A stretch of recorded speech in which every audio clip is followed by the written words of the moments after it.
I'm Mark. And I'm Josh. And this is Alter Ego Comics TV, episode number 83. And it is just a great time to be in comics. So much cool stuff going on. We'll kick things off this week with comic news.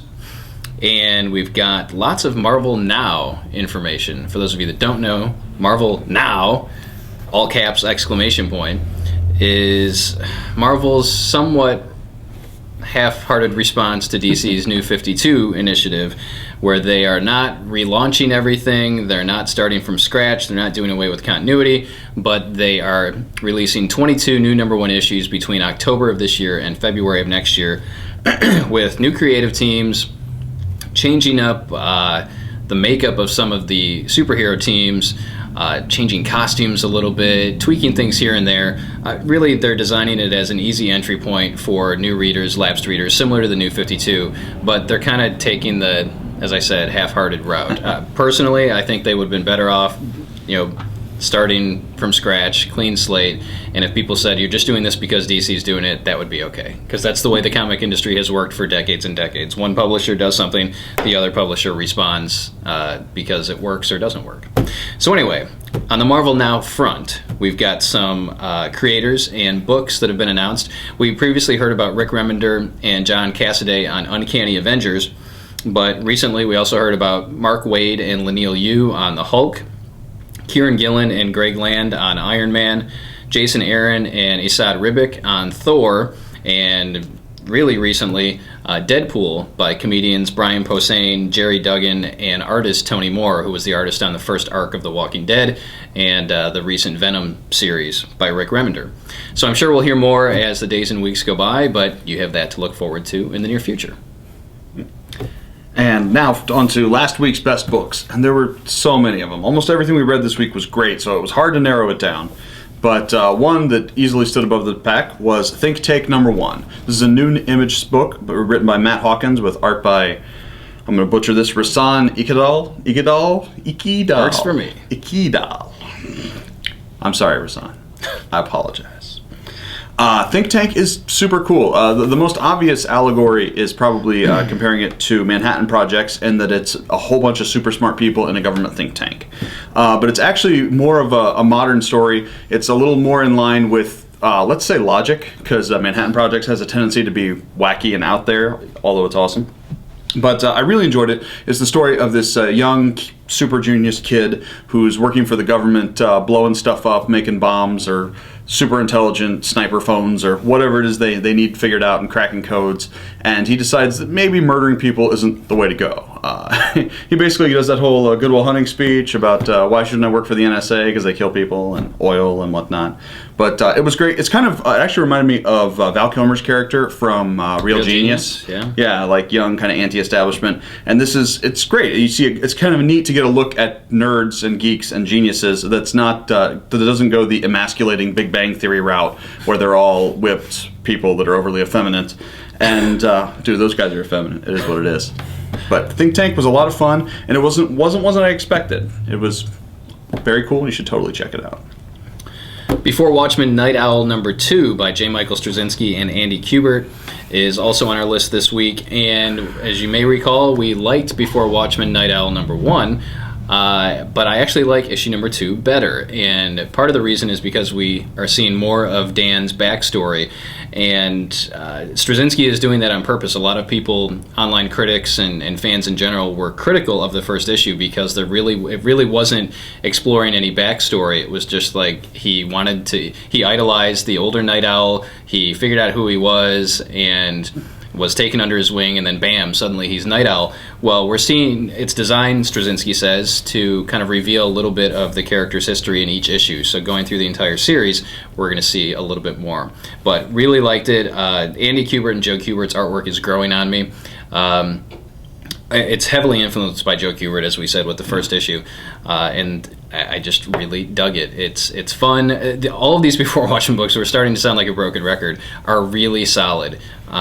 Just really fun stuff, and exploring the Watchmen universe, which has never happened before. And what I especially noticed in this one is I felt like Rorschach was more in character. I felt like it was a very cool Rorschach book, so if you can't wait until his new book comes out, you can get a taste of him in Nite Owl. Now, I don't know how your life goes, but when I'm harvesting organs, I have a problem. You know, I mean, obviously you're putting a guy on ice, you know, you're trying to take his kidneys before he wakes up, but you don't want to hurt the kidney because that's your product, that's what you're selling to people. So who do you get to do this? You got to get a surgeon, somebody who's, you know, competent and capable of preserving your product, but at the same time, no self-respecting surgeon's going to do that. So what you have to do is find yourself a non-self-respecting surgeon. You have to find a surgeon who hates themselves. And that is what the new book, Harvest #1, is about. It's written by A.J. Lieberman with art by Colin Lorimer. And it's so cool. I was initially kind of put off because, you know, organ harvesting so passé, so much of that out there. But it was very intriguing. You know, I like the way they set it up. It's kind of a little chronologically messed up like a Tarantino film. And you kind of see into the psyche of this doctor who's gotten railroaded into harvesting organs for a shadowy conglomerate of criminals or government people. And you also see some of the fallout from the victims. And I'm not normally a fan of unsympathetic characters. And you don't get much lower on the unsympathetic scale than organ harvesting doctor. But they've actually made me kind of care about this guy and want to see what happened next, want to see where his life goes. So Harvest #1 is one of the best quiet books this week. Plus, they cut out people's stuff from the inside. So, never mind. I was going to say something, but I changed my mind. I'm going to jump over to Marvel Comics now. Peter Parker, Spider-Man, number 156.1. What? You say Peter Parker, Spider-Man hasn't been published in decades? Well, maybe not decades. I don't remember. I think the Peter David series was Peter Parker Spider-Man. But anyway, this is Spider-Man's 50th anniversary, and this month we're getting 5 standalone one-shot stories with the .1 added on that are picking up where previously canceled Spider-Man series left off. And that's why we get Peter Parker Spider-Man 156.1. Now, the very cool thing about this, one of the cool things, is they're going back and getting classic Spider-Man writers to write stories that are set in present day, but also bringing that classic feel. And so this first one is written by Roger Stern with artwork by Roberto De La Torre. And Roger Stern is awesome. The man gave us great Spider-Man stories. He introduced the Hobgoblin. He wrote some classic Avengers stuff, including the Under Siege storyline where the Masters of Evil stormed the Avengers mansion and put Jarvis in the hospital and put Hercules in the hospital, and it was just super awesome under Baron Zemo. And he also contributed to the death of Superman. So we gotta love him for that. Except he didn't stay dead.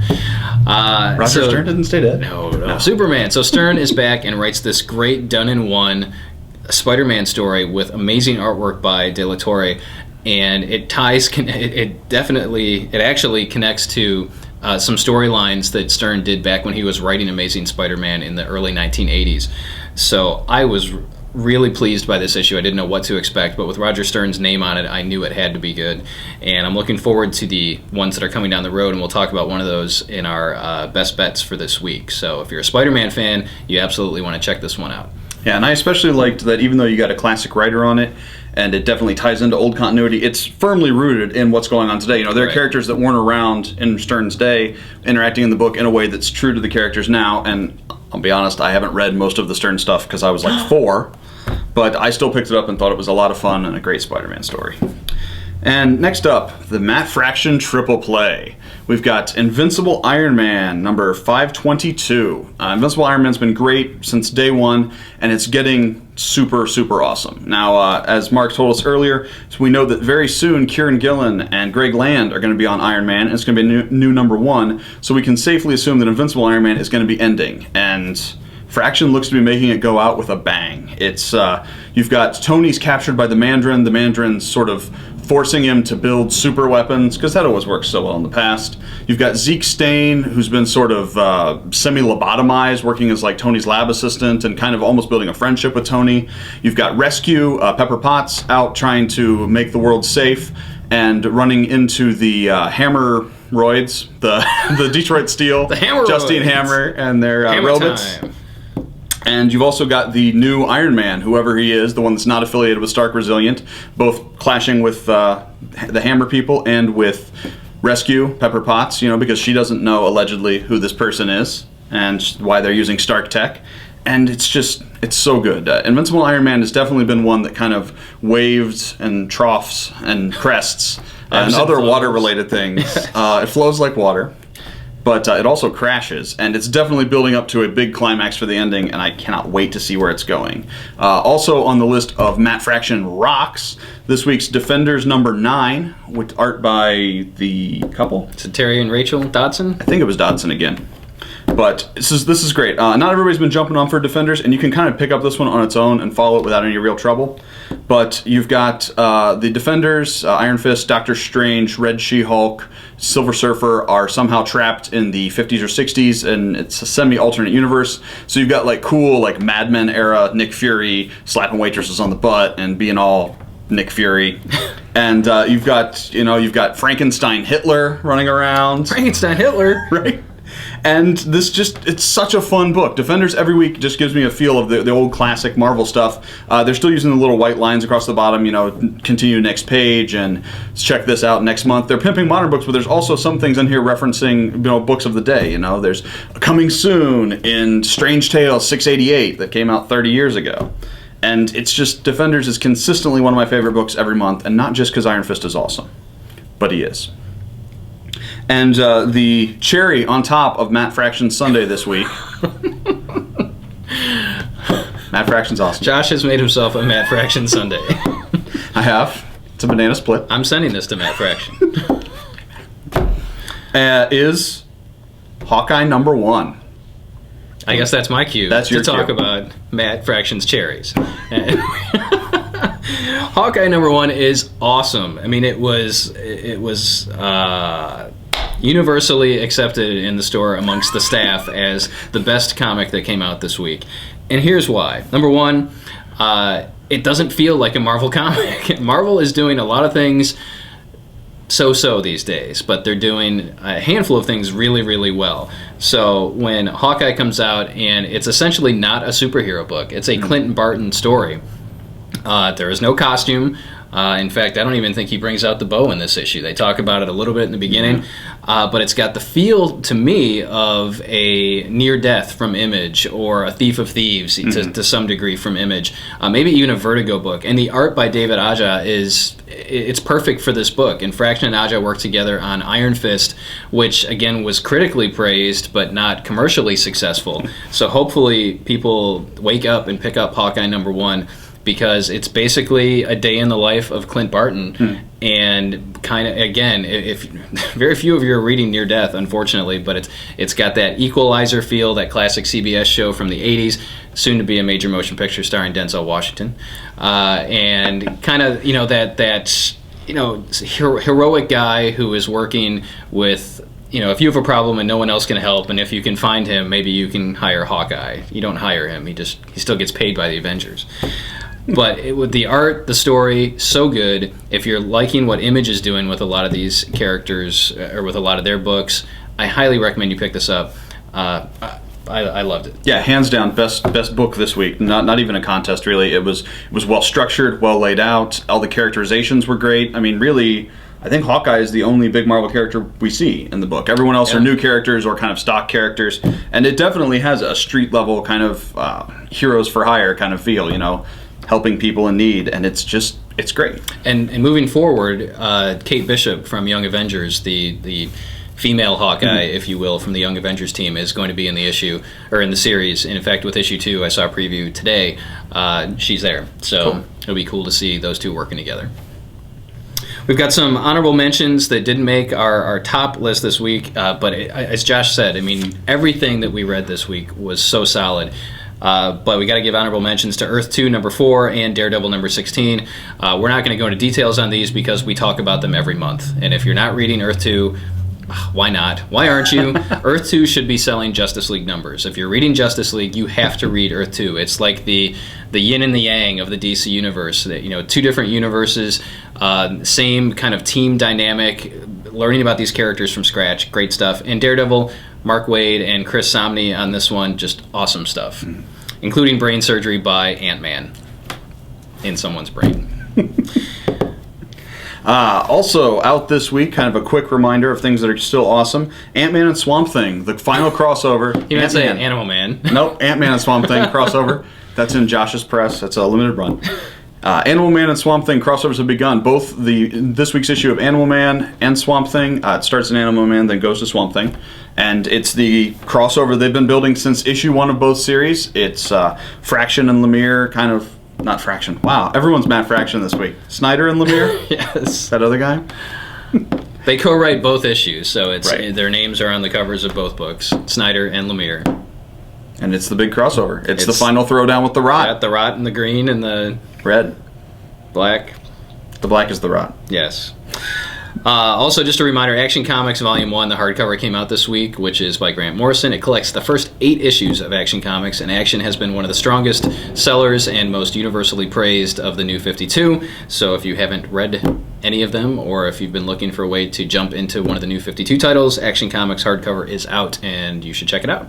All right, we'll get on to this week's best bets, and we're going to fly through them. Batman number 12, Epilogue to the Court of Owls, sets things up for the next major storyline, and we get guest artwork in this issue by Becky Cloonan, who is most recently from Conan fame with Brian Wood, and I'm really interested to see what her art style looks like with Batman.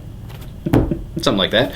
Archer and Armstrong, number 1 by Fred Van Lente and Clayton Henry. It's an unlikely team of an immortal and a homeschooled, weapons-trained teenager who acts as the Fist of God. So it's kind of like, if I remember correctly, the immortal is kind of like a bum. He doesn't really remember who he is, what he is, and they get teamed together. And all the Valiant books have been really strong, and I, again, recommend you check out this issue when it comes out. Gambit number 1 by James Asmus and Clay Mann. Lots of Gambit fans out there. Lots of people who fell in love with the Raging Cajun back in the 90s. So he gets his own series courtesy of these guys. The next Spider-Man standalone anniversary issue, Sensational Spider-Man 33.1 by Tom DeFalco and Carlo Barberi. DeFalco followed Roger Stern's run on Amazing Spider-Man and wrote every issue of the Awesome Spider-Girl series, which was the series that followed the truth that Peter and Mary Jane had a child named May who grew up and becomes Spider-Girl. If you haven't read that or want to find out more, let us know. Plus, we will have a bunch of bargain-priced Marvel and DC hardcovers and trade paperbacks, so you want to stop in and check out that selection while supplies last. So that'll do it. Another crazy week, another huge week of good stuff. You really don't know what you're missing if you don't come in, so you should. As always, we are looking for questions and comments that we can answer when we have time, and we really appreciate those of you that do post comments and questions, and those of you that are tuning in every week to watch each episode of Alter Ego Comics TV. So thank you very much.